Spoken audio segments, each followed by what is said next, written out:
Hello, welcome back to Ryn the Bookdragon. I'm Ryn, I use they and pronouns, and I am so excited for today's video. In today's video, we're going to be doing a reading wrap-up for the months of September and October. So if you want to see that, stick around.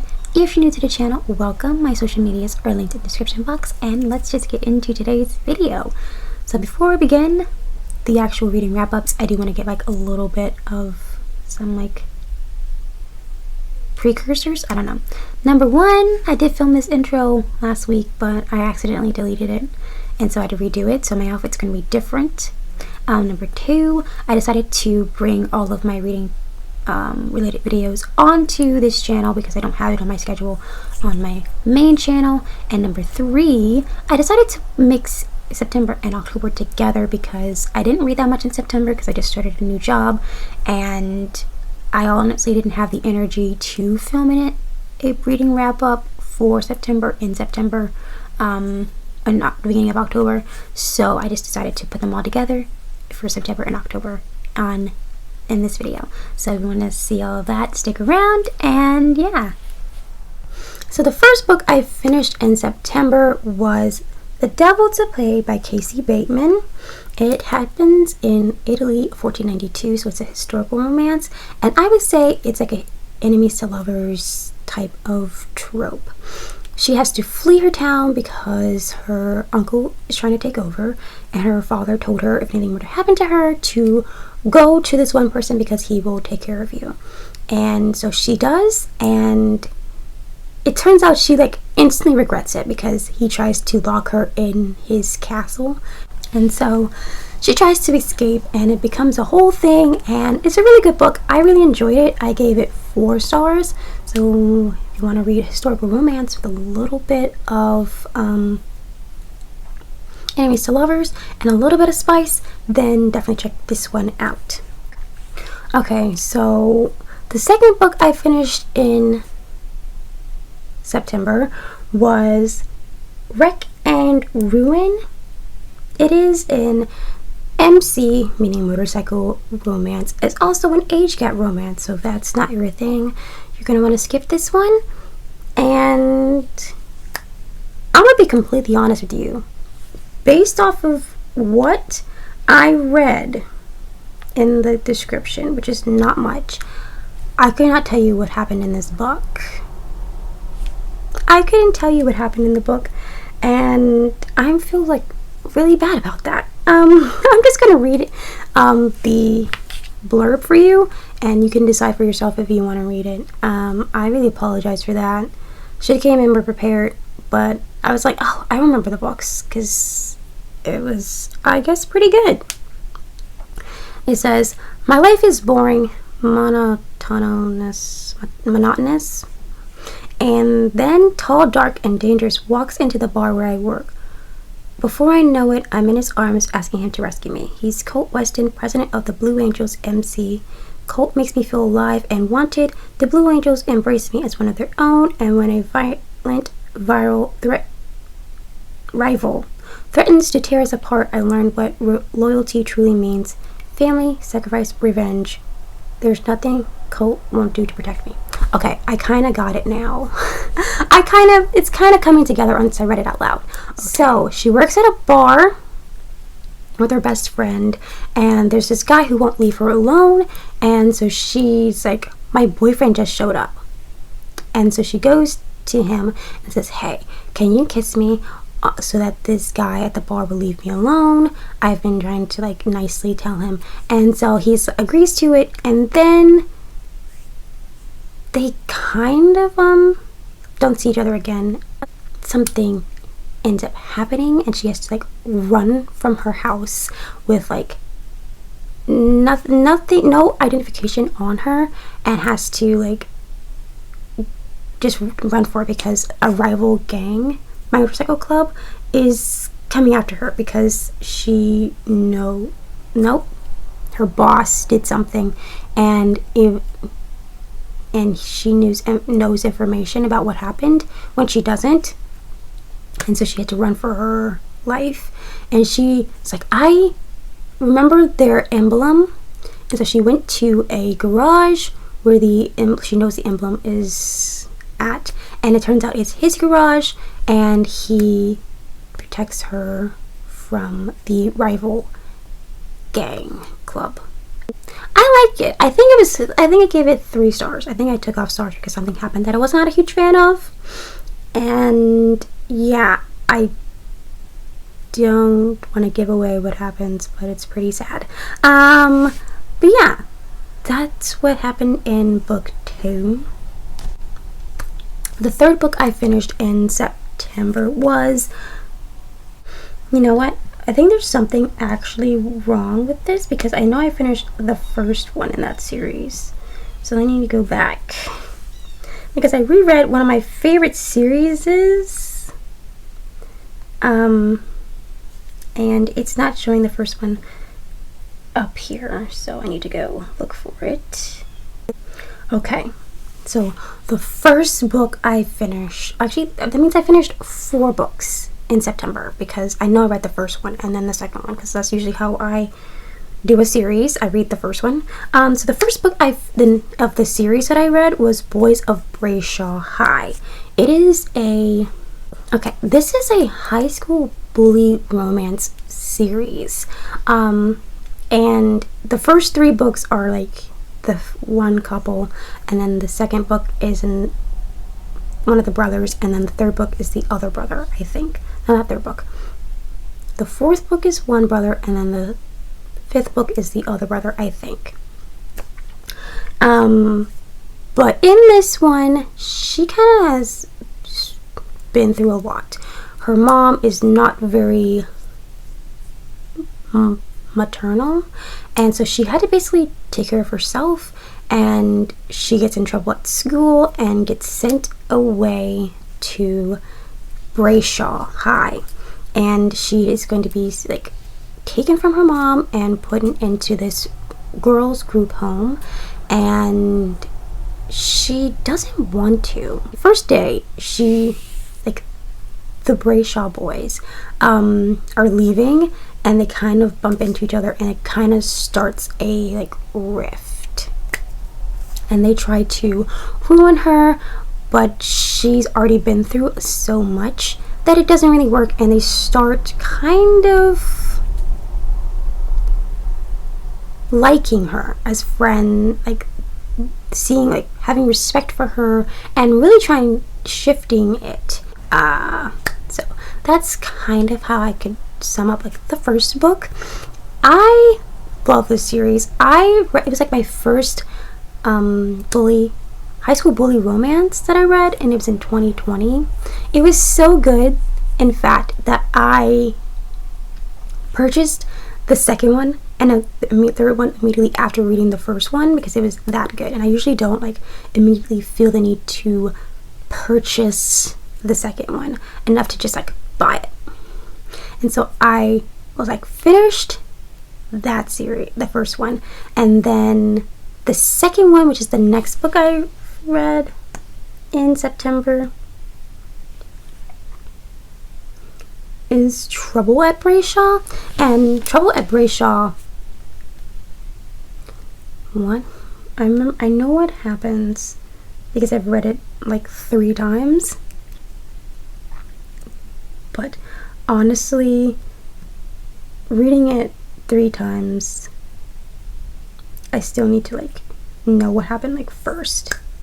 Okay, so I don't want to give away certain things that happen, but there's information that comes out, and she is trying to protect them, and so she goes to their enemy to try, because he's trying to ruin them, and she basically offers herself up as a sacrifice, so that nothing happens to them. And so she has to, the beginning, she definitely has to sever ties with them, and she has to move out temporarily and lives with the rivals. She does not like him at all, and he, in the first book, she caught his eye, and he was I need to have her, and basically found a way to get her to be on his side in order to ruin the Brayshaws. There's also fit other things that are going on. I'm trying not to ruin the series if you want to read it yourself, because I really enjoyed it, and I've read it every year since 2020, and so I've read it 3 times, and I really like the series. And so the first book in October that I finished was Reign of Brayshaw. This is book 3 and the final book in like the trilogy portion of it. And in this one,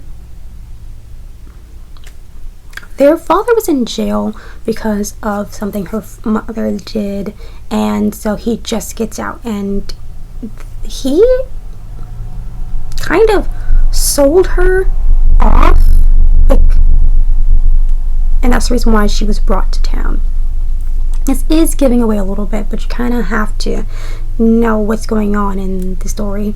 And so she's been like sold off to the rival in book 2, and they have to like get married to kind of reunite the families in the town, and the Brayshaws, and I don't remember his name, last name, have to like merge to make the town like whole again, to like reunite and make the families, appease the families.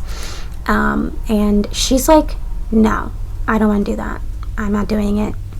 And well, she doesn't know at first because they don't want to tell her, because they know based on the book 2 that what she was willing to do for them is a lot, because like they've become her family, that she's willing to sacrifice herself for her own happiness for them. And they're like, we don't want you to do that, especially knowing the information that they know, that she will sacrifice herself for that.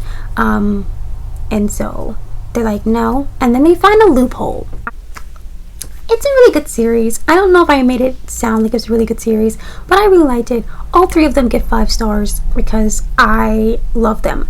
And books that I tend to reread, 5 stars. If you don't like bully romances, you're not gonna like it. I would say it's like a new adult NA. There's spice in it, so if that's not your thing, like, and they're in high school, I understand it's not your thing, but I really like the series, and I recommend it because it's a fun time. It's like a mafia, like high school mafia romance kind of thing. They kind of pass it off. This is like #1 in sports romance, and there is a sport played in there, but it's not major enough for it to be considered a sports romance, you know? But yeah, it's a fun time. I really enjoyed it, as you can tell from me reading it 3 times. So the next book I finished in October was Fair Game by Monica Murphy.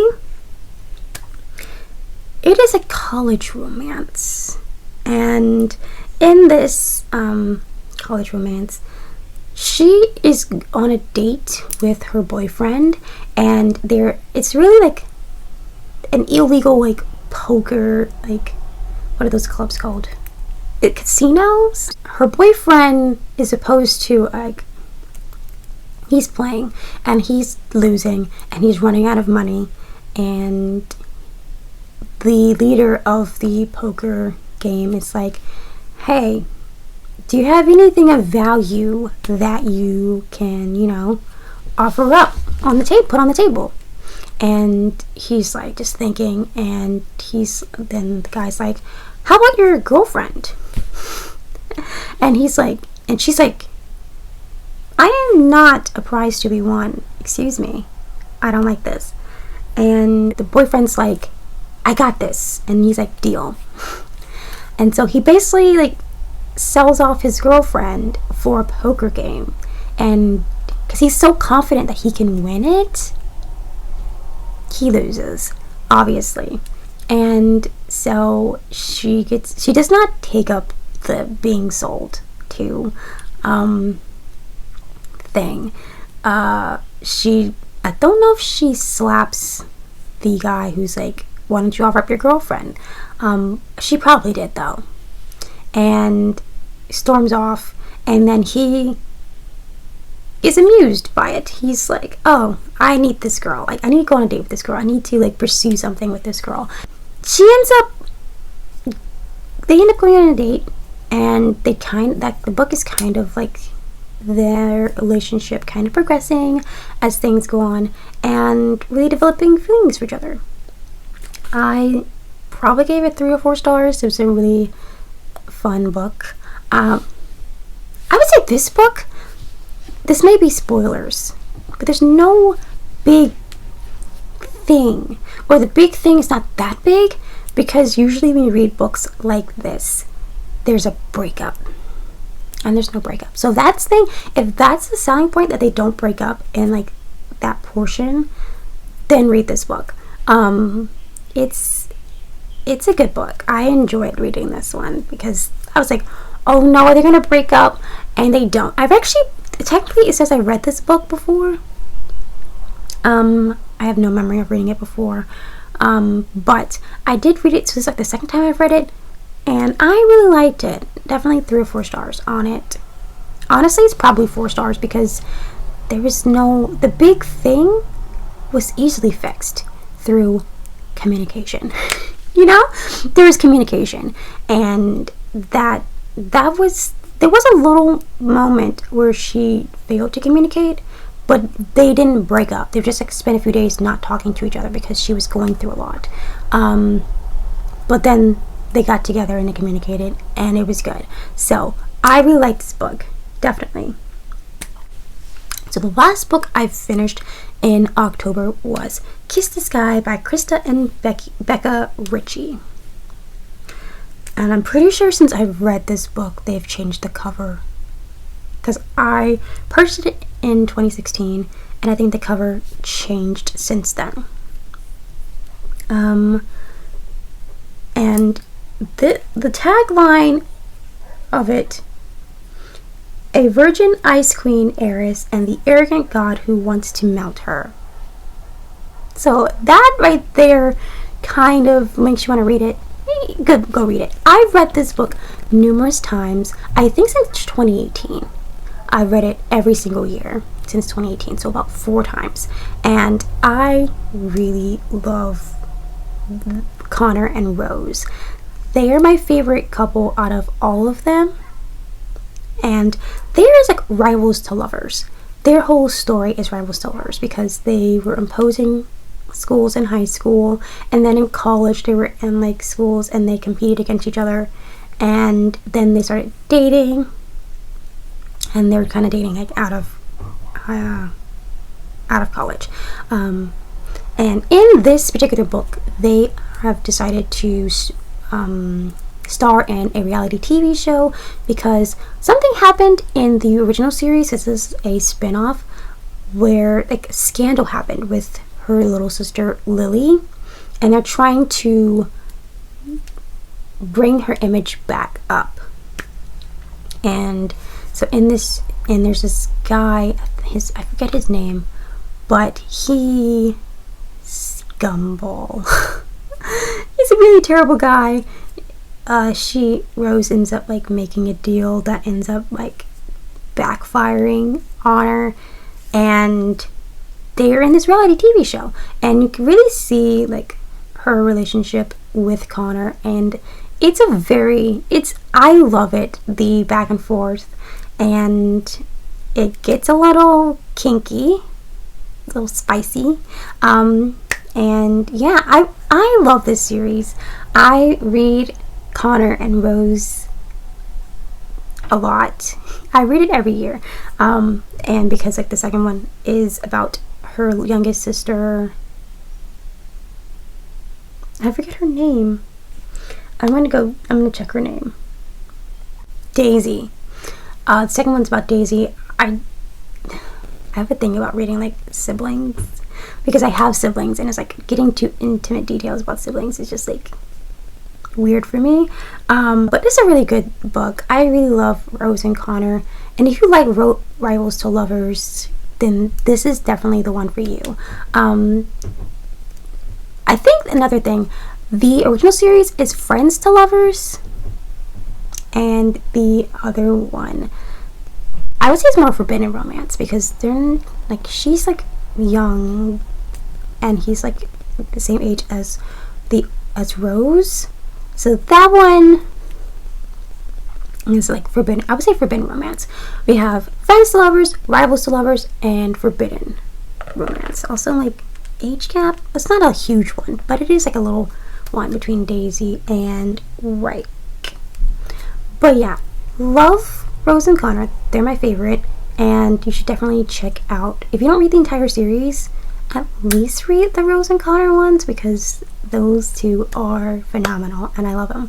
And yeah, that is all the books that I read in September and October. It wasn't much because I've been like working, and then October I did a lot of like filming, and I did start some books. A book that I read earlier this year, Wicked Night by Tracy Lorraine. I'm rereading that one because I recently bought book 2. I bought it on Sunday because I was like, I want to read this book, because I've been wanting to read it for months. So I got book 2 for that, and I was like, let me reread book 1, and then we're going to go to book 2 and keep the series going for that. And yeah, but that is all for today's video. If you enjoyed this video, feel free to give it a thumbs up, subscribe to the channel, hit the bell notification notified when I upload. I should upload on Sundays on this channel. My social medias are linked in the description box down below. And until next time, drink some water, eat a snack, read a book no matter the platform, and enjoy the rest of your day. Bye!